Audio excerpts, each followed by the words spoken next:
I think for the past year to year and a half, most of us have felt like that every day we're waking up in a parallel universe. We look around and think, did I somehow get stuck in an episode of The Twilight Zone? The liberal left is now embracing Dick Cheney.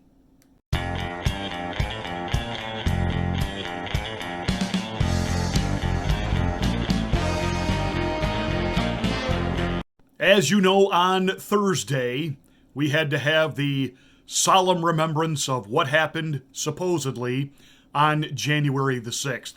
Funny how there was no mention that even the New York Times had reported on the fact that there were individuals mixed in with the crowd who were not part of the crowd, but rather part of the deep state, who were there just to see if they couldn't stir things up and make things happen.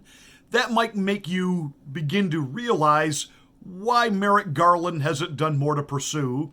That may make you realize why Nancy Botox Pelosi won't release certain documents pertaining to that day. Because I promise you, if in any way they were incriminating against the former president, Donald Trump, and in any way bolstered their case and their accusations, those things, without even a court subpoena, would have been plastered all over the headlines of CNN and on PMSNBC. The fact that we're not allowed to see them, the fact that no one has actually been arrested for or charged with insurrection. People have been charged with unlawful trespass. They have been charged with things like criminal mischief, but nobody has actually been charged with insurrection. But yet that didn't stop them on Thursday from putting on a production that in normal years would have garnered them a Golden Globe nomination. But since right now the Golden Globes are on the outs with Hollywood and nobody in Hollywood wants anything to do with them, even the Golden Globes were doing a Twitter-only event. In other words, just a handful of the most elite of the elite gathered in a Beverly Hills hotel on Sunday night, and there in a live Twitter feed, they released the nominees in real time and the winners, and many of the so-called A-list nominees wouldn't even acknowledge the fact that they had received a head nod from the Golden Globes, because after all, the Golden Globes apparently, according to them, are not diverse enough. They don't have enough people of color who make decisions, not enough people of color win, etc., etc., etc. As far as I'm concerned, a handful of people doing this by themselves in a Beverly Hills hotel, fine by me. The celebrities stayed home not to watch because nobody else in America watches any of those award shows either. But hey, had this been liberalism at its height, why we would have given Nancy Pelosi, Joe Obama Biden, who they pumped enough Prevagen in to make him somewhat coherent for a couple of minutes, and Liz Cheney would have gotten special recognition, a special crossover award. The theatrics were just absolutely over the top. But then, of course, came the moment of silence in the hallowed halls of Congress. Former Vice President Dick Cheney standing there with his daughter Liz, the only two quote-unquote Republicans to attend the moment of silence. Now, of course, Twitter immediately chastised the rest of the Republican Party and the GOP for not attending this solemn event, and they praised the Cheneys. They praised Dick Cheney. They thanked him for being there, and after all, apparently he's not such a bad guy after all. Wait a second. This the same Dick Cheney that for years, decades, they have referred to as war criminal, war profiteer? I call Dick Cheney a war criminal. I call Dick Cheney a war profiteer. Now think about how slick Dick Cheney is. George Bush, when running for president, initially reached out to Cheney to ask him to vet possible VP candidates. So you're hired. Your job is, hey, find me the next host for the Wheel of Fortune. And you go back and you tell everybody, I should be the host of the Wheel of Fortune. Oh, wait, they did that. Dick Cheney, same thing. He went back to George W. and said he should be the vice president. It's amazing how you could just nominate yourself for something like that. Dick Cheney, who was actually really calling the shots when it came to the war on terror. Dick Cheney, who personally profited because of Halliburton and the military contracts that he awarded and the rebuilding of Iraq contracts that he agreed to, he okayed, he initiated. He had no problem bombing sovereign countries. No actual real formal declaration of war. We just went in there under the guise of weapons of mass destruction. We've all found out we were grossly lied to, manipulated. And the funny thing is, the military-industrial complex, they were okay with it. Of course they were. It's how they make their money. These guys, they want to be warmongers like the guy that died a few years ago, John McCain. He himself was a traitor and even did, television appearances for the enemy and even renounced what the American soldiers were doing in Vietnam, but then he came home and he got a presidential pardon from Nixon. I didn't think innocent people needed presidential pardons. And then he made sure that once he was elected to the Senate, he sealed all of the records regarding POWs, so we could never truly find out what John McCain was doing in collaboration with the enemy, and thousands of families never really found out what happened to sons and loved ones and husbands who never came home from Vietnam. John McCain saw to that. And John McCain, who did everything he could to fight Donald Trump every step of the way.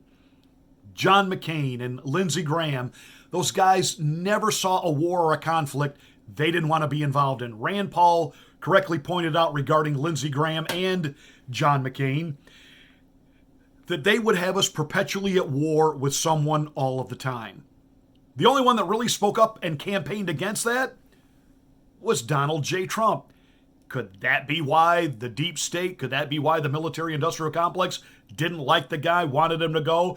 And it was Donald Trump who, in facing down Jeb Bush during the Republican primary, basically called he and his entire family criminals and war profiteers. And it's true. Prescott Bush sold weapons to the Nazis. Then once America got involved in World War II, he did stop doing that. Well, wasn't that nice of him? H.W. worked for the CIA.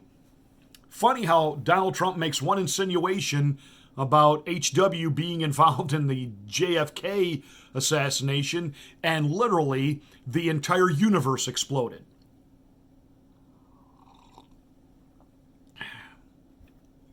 So here's this guy that for years, decades, the left has wanted him on a spit, along with George W. But because they don't like Orange Man, because they don't like Donald Trump, he's okay now. The left have embraced him. The left have embraced Liz Cheney. So I have to wonder, if Adolf Hitler came back from the dead, as long as he said that he did not support the radicalism of a Donald Trump and doesn't think that he's fit for office, would everything else that Hitler had done be, you know what, that's just an oops, it's all forgotten, Hitler's a good guy? I mean, this is ridiculous. I'm looking right now, and I'm asking, where have all the liberals gone? I mean, the real liberals. There are many who would argue that the whole foundation, the whole founding of our country was based in this radically liberal idea that men ought to be free. That it really was a liberal idea to thumb your nose into the face of the sovereign control and power over you and say, we will be free, we will be independent. In fact, the person who drafted, who wrote, who articulated the Declaration of Independence served as President of the United States, one Thomas Jefferson, for decades. I mean, literally for 2 centuries was upheld as the pinnacle of all liberals. And now the fringe, radical, woke part of the leftist wing have now made Thomas Jefferson an enemy of the state. We can't talk about him. He owned slaves, because we've never taught anybody to put things into historical perspective. So let me just pause right there. I know we've talked about this before, but hey, it's a Sunday and I feel like having a chat with you.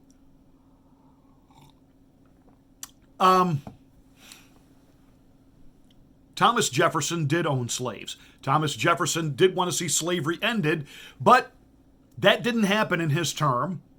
And in the state of Virginia, had he turned his slaves loose, they could not be set free. They could be resold. So he kept his slaves and even bought additional, not to use them as indentured servants. They lived as free men on his estate. But again, we can't put anything into historical perspective.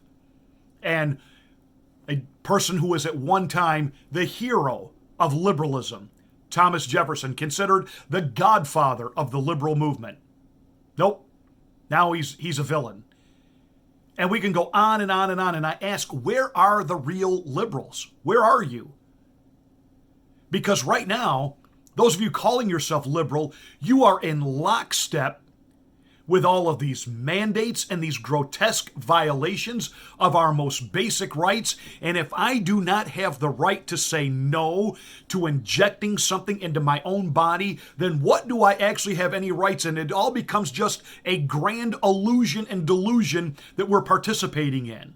We sold over our rights in the name of safety during the Bush administration, and we watched the police state concept be launched on steroids and intrusive into every area of our lives.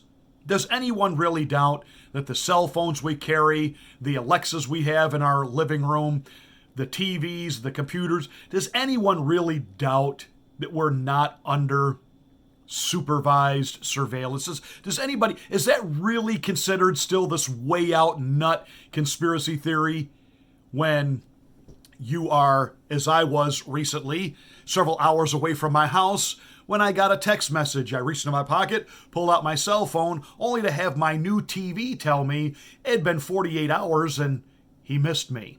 I'm not kidding you. It had been a couple of days, apparently, since I had turned the TV on, and I was getting a message. I felt like, again, I was in an episode of The Twilight Zone. You know that episode where the guy's, shaving himself with the electric razor, and all of a sudden, all of his appliances in his house turn against him?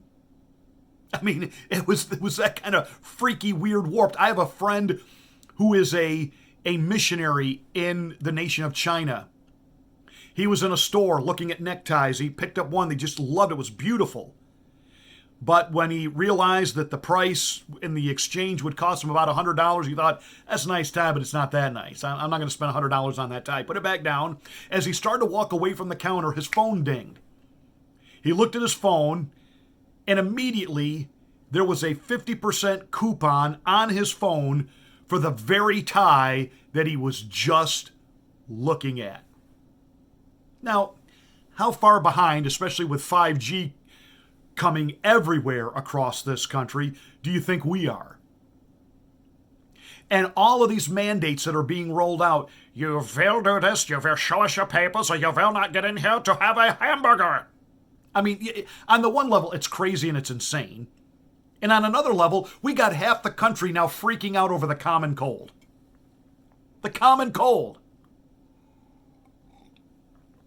When did anybody, before all of this, ever wake up in the morning and if they coughed or sneezed, immediately jumped in their car and ran to the emergency room and said, "Test me"?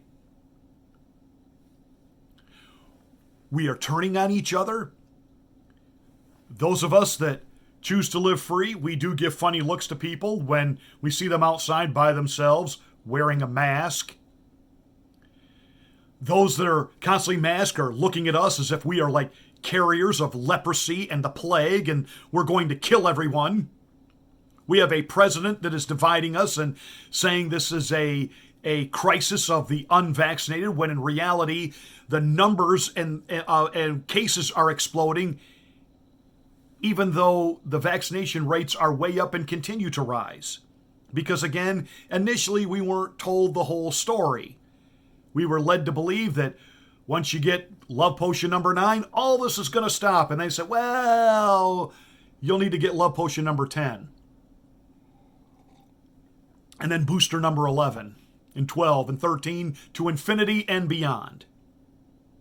And the left is lining up for all this. And members of the left, like Jimmy Dore, who stand up and speak against it, are immediately trashed by their own. Joe Rogan, for years, was embraced by everybody, but particularly the left, because he was seen as this guy that, he wasn't left, he wasn't right, he kind of like interviewed everybody and he gave everybody a hard time. It was like, awesome, until the day he didn't follow the COVID script. And now they're trying to trash him. He's got 11 million people listen to every one of his podcasts. And you got CNN that has, I think it's like 700,000 or 800,000 viewers a night. And they're trashing Joe Rogan that he's lost his influence. Really? Who's lost their influence? And again, it isn't that CNN just in the last couple of years has lost influence. They never really had the numbers that they projected. The only reason they had millions of viewers, quote unquote, in the past, well, they had paid the FAA so that it was only CNN that you found on in every single airport terminal in the country.